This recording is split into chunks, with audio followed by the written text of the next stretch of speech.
Many of you are caring for your elderly parents and you are paying yourself out of their bank account, or maybe they are paying you out of their bank account. And then later they need to go into a nursing home, they need to qualify for Medicaid. And now you're saying, okay, now people are going to be looking back on these transactions. Were they legal? Was I paid a 1099? Did I need to have to be paying taxes on this? Is this going to hurt them to qualify for Medicaid? Will this money be clawed back into their estate?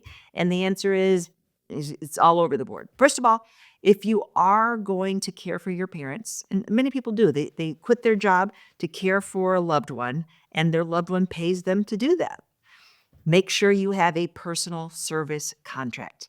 And really, the best advice here is to work with an attorney to make sure that you do this all correctly so you don't have a problem for your loved one later if they try to apply for Medicaid, or for you later with the IRS. So working with an elder law attorney near you, just Google elder law attorney, and they'll be able to help set you up properly so that there's no problems. Because many people need to do this and want to do this, but you got to do it right so you don't have any problems. Thanks.